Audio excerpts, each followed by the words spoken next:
Hello students, welcome to the class Unit 7 Properties of Bulk Matter +1 Physics, जिसमें हम chapter number 1 कर रहे हैं जो कि है मैकेनिकल प्रॉपर्टीज ऑफ सॉलिड्स के बारे में। आज हम इसमें जो टॉपिक डिस्कस करने जा रहे हैं वो है determination of Young's modulus of material of the wire. Last lecture में हमने मॉडुलस ऑफ इलास्टिसिटी किया जिसमें हमने यंग्स मॉडुलस ऑफ इलास्टिसिटी पढ़ा था। आज हम देखेंगे कि किस प्रकार यंग्स मॉडुलस ऑफ इलास्टिसिटी की हेल्प से हम किसी भी वायर का, मटेरियल ऑफ वायर का जो यंग्स मॉडुलस है वो कैसे फाइंड आउट करेंगे। जी बेटा, इस एक्सपेरिमेंट का सेटअप कुछ इस तरह से होता है। दो सेम मटेरियल की वायर्स ली जाती है ए और बी, जिनकी लेंथ ऑफ और एरिया ऑफ क्रॉस सेक्शन है दोनों क्या होते हैं, सेम होते हैं। जैसे ये सिलेंड्रिकल वायर या जैसे हमें पता है जो वायर होती है वो सिलेंड्रिकल शेप की होती है। जिस प्रकार से बेटा ये देखिए, ये हमारे पास मान लीजिए ऐसी एक वायर है, तो ये उसका क्या होगा, एरिया ऑफ क्रॉस सेक्शन होगा और ये उसकी क्या होगी, लेंथ होगी। तो इसी प्रकार से यहाँ पे दो वायर्स, जो ए वायर होती है इसको रेफरेंस वायर बोलते हैं और जो बी वायर होती है इसको एक्सपेरिमेंटल वायर बोलते हैं। तो यहाँ पे सीलिंग के साथ इन दोनों वायर्स को फिट कर दिया जाता है।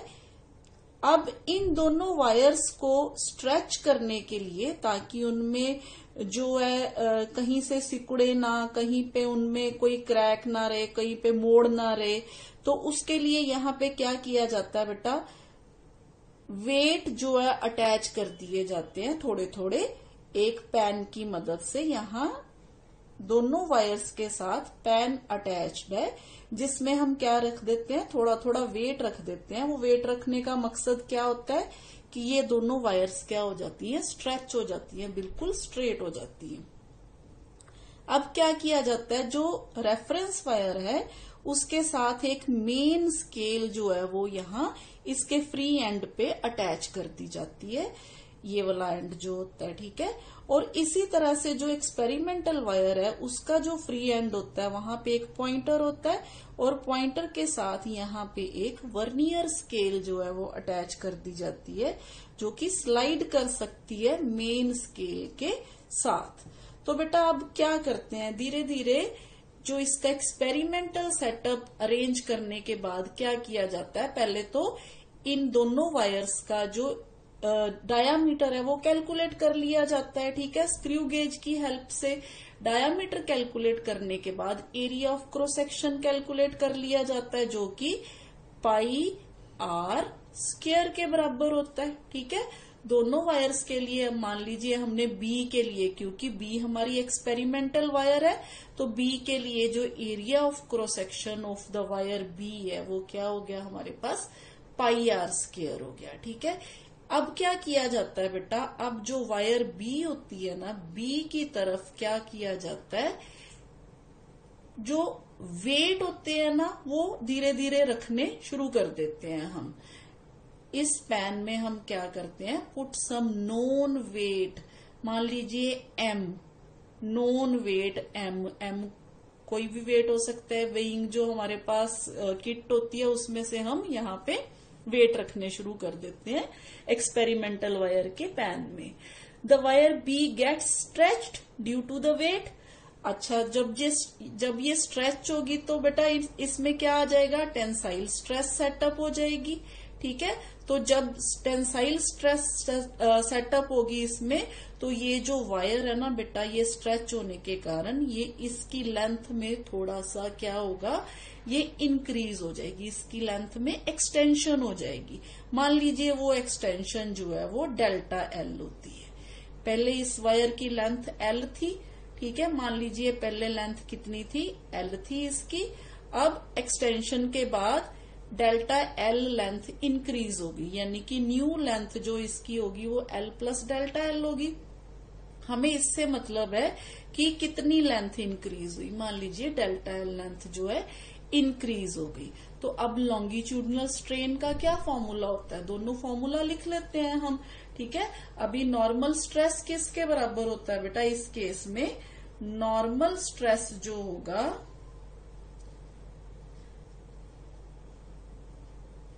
वो होगा फोर्स और एरिया का रेशो। अब फोर्स हमारे पास कितना है बेटा, अगर हमने m यहाँ पे मास रखा है तो m इंटू जी जो है वो फोर्स के बराबर हो गया। F is equal to M G होता है, तो यहां से हम फोर्स कैलकुलेट कर लेते हैं। इसी तरह से अब एरिया ऑफ क्रॉस सेक्शन ये हमने निकाल के रखा है, तो यहाँ पे आ गया divided by pi r square. तो ये आ गया बेटा नॉर्मल स्ट्रेस। अब हमारे पास लॉन्गिट्यूडनल स्ट्रेन किसके बराबर होगा, लॉन्गिट्यूडनल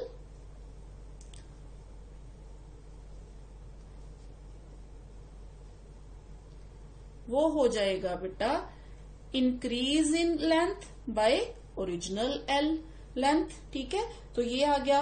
अब हमने यंग्स मॉडुलस ऑफ इलास्टिसिटी में पढ़ा कि यंग्स मॉडुलस जो होता है y, उसकी वैल्यू क्या होती है बेटा, y is equal to normal stress divided by longitudinal strain.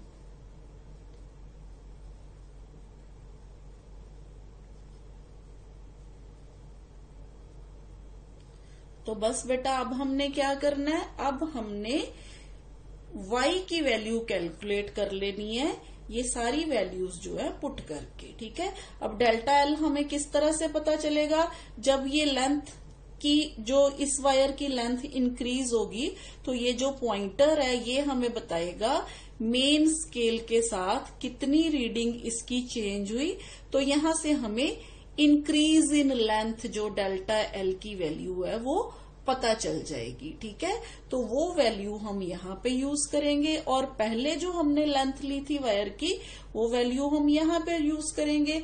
इसी तरह से हम मास यूज करेंगे, जितना मास हमने लिया, g means acceleration due to gravity, इसकी वैल्यू पुट करेंगे हम फोर्स निकालने के लिए F is equal to M G. इसी तरह से पाई की वैल्यू और R, जैसे कि मैंने आपको बताया, हम इस वायर का area of cross section find out करने के लिए पहले क्या फाइंड आउट करते हैं, डायामीटर। तो डायामीटर का हाफ क्या होता है, रेडियस, तो रेडियस हम यहां से फाइंड आउट कर लेंगे। तो जब हम ये सारी वैल्यूज, दोनों वैल्यूज यहां पे पुट करेंगे, जी बेटा नॉर्मल स्ट्रेस और लॉन्गिट्यूडनल स्ट्रेन की वैल्यू पुट करने के बाद हमारे पास ये इक्वेशन आ जाएगी। तो इसमें सारी वैल्यूज जो है वो हमें पता है, नोन है, ये सारी वैल्यूज पुट करके हम यंग्स मॉडुलस जो है वायर का वो निकाल लेंगे। जी बेटा नेक्स्ट टॉपिक जो हम डिस्कस करने जा रहे हैं वो है स्ट्रेस स्ट्रेन कर्व या स्ट्रेस और स्ट्रेन में रिलेशनशिप एक वायर के लिए। वायर क्या है बेटा, सेम उसी तरह से एक्सपेरिमेंटल सेटअप हमने यहाँ तैयार किया। हमने एक वायर को यहाँ सीलिंग से अटैच कर दिया और इस वायर के जो फ्री एंड पे हमने एक हैंगर जो है वो यहाँ पे अरेंजमेंट कर दिया हैंगर का, कि उसमें हम अपनी मर्जी से जो नॉन वेट है वो हम यहाँ पे लटका सके। जैसे 50 ग्राम, 100 ग्राम, 150 ग्राम, हम अपनी मर्जी से यहाँ पे नॉन वेट जो है वो अप्लाई कर सकते हैं या अटैच कर सकते हैं। और यहाँ पे हमने एक स्केल जो है वो अटैच कर दिया और ये जो वायर का फ्री एंड है यहाँ पे एक पॉइंटर है। ये पॉइंटर क्या शो करता है, जैसे जैसे हम इस वायर में वेट जो है वो इंक्रीज करेंगे ड्यू टू स्ट्रेन, जो स्ट्रेस की वजह से इसमें स्ट्रेन प्रोड्यूस होगा, जिसकी वजह से जो लेंथ है वायर की वो क्या हो जाएगी, एक्सटेंड हो जाएगी, इंक्रीज हो जाएगी। और ये जो पॉइंटर है ये हमें बताएगा स्केल की हेल्प से कि जो लेंथ है वायर की वो कितनी इंक्रीज हुई। तो ये सारा सेटअप जो है हम स्ट्रेस और स्ट्रेन में जो कर्व है ड्रा करने के लिए वो हम करते हैं। तो सबसे पहले क्या होता है बेटा, हम इसमें धीरे धीरे से वेट ऐड करना शुरू करते हैं।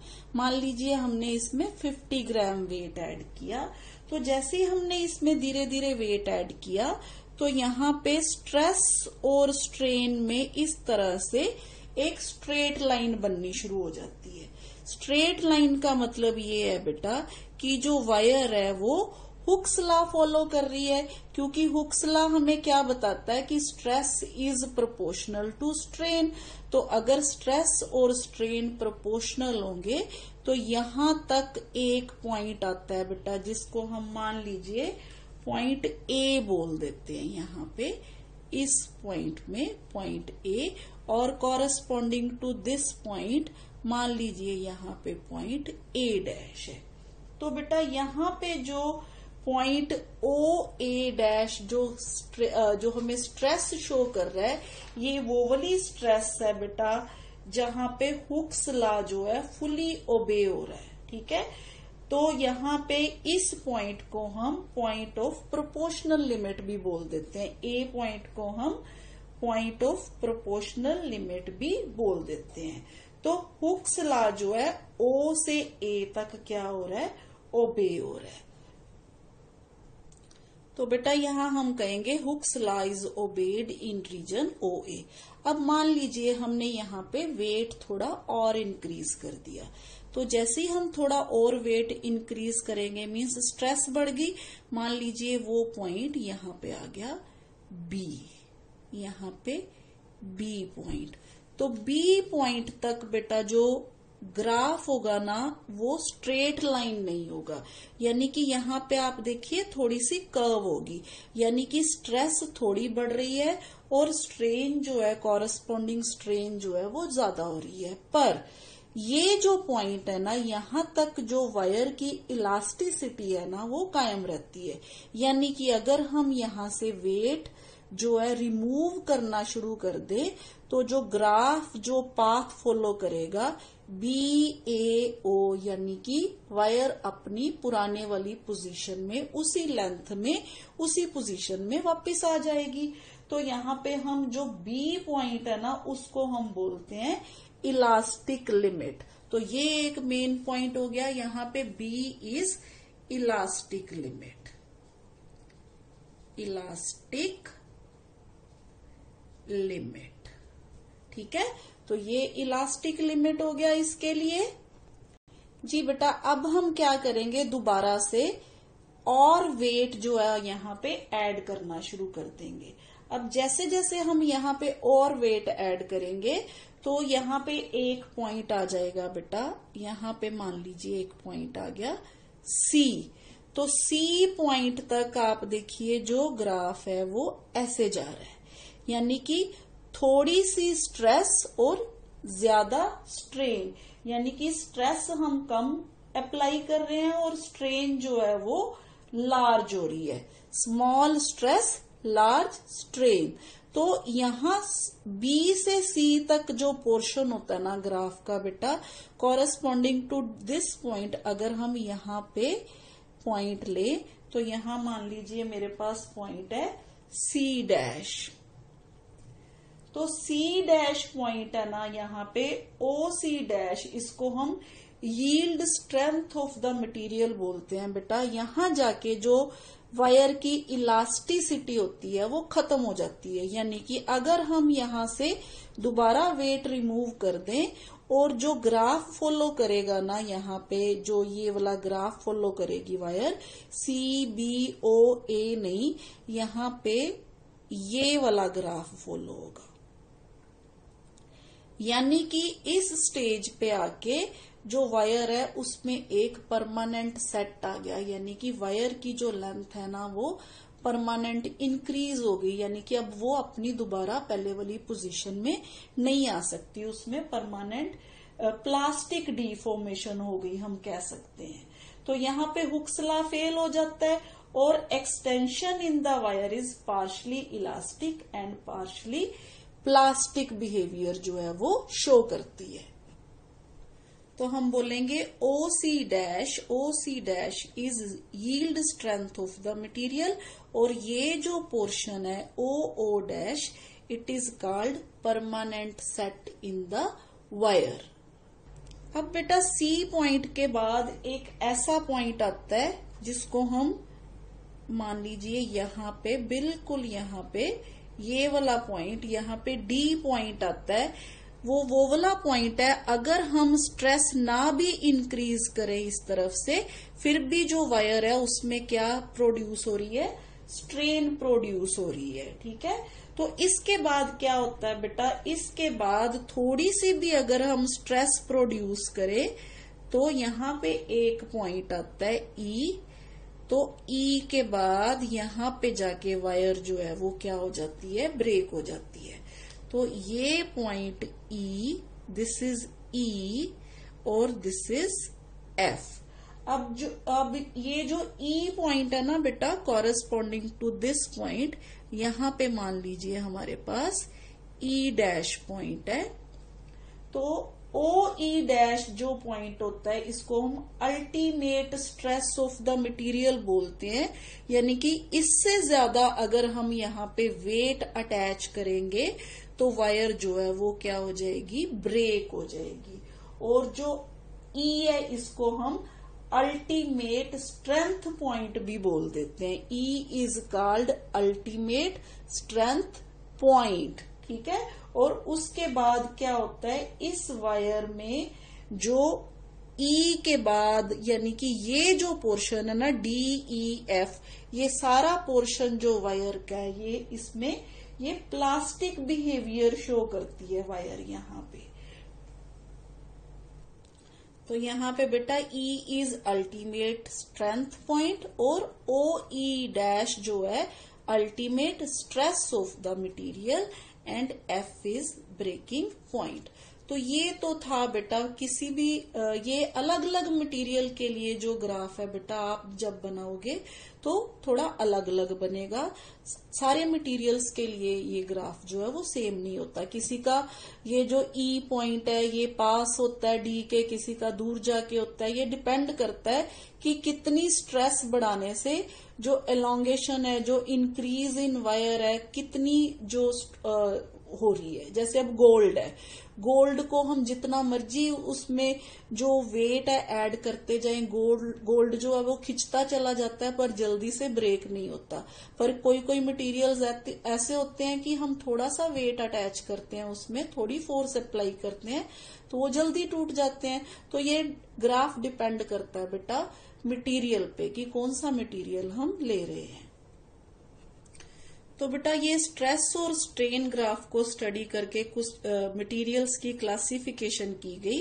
उनमें से सबसे पहले डक्टाइल मटेरियल्स कौन से होते हैं, ये वो वाले मटेरियल्स होते हैं which show large plastic range beyond elastic limit. यानी कि इसके बाद ये चाहे बहुत ज्यादा लंबा इनको हम खींच सकते हैं। तो इसमें बेटा एग्जाम्पल जो है वो copper, silver, iron, aluminium etcetera, ये इसकी एग्जाम्पल है। Example copper, silver, iron, aluminium etcetera.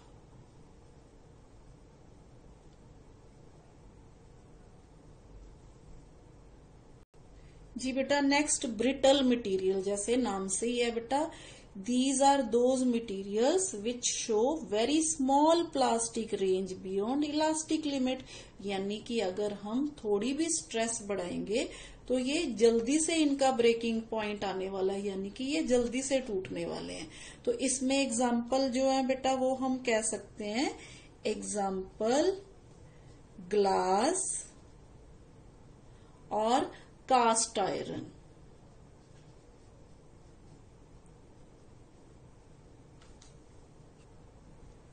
जी बेटा उसके बाद आते हैं इलास्टोमर्स। ये ऐसे मटेरियल्स होते हैं बेटा जिनके लिए stress and strain variation is not straight line with in elastic limit.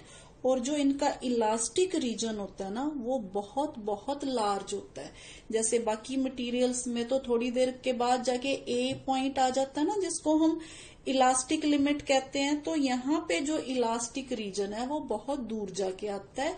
ऐसे जो मटेरियल्स होते हैं इनको हम बहुत ज्यादा खींच सकते हैं, जैसे रबर हो गया, ठीक है। इसी तरह इलास्टिक टिश्यू ऑफ अरोटा होता है, large vessel carrying blood from heart etcetera.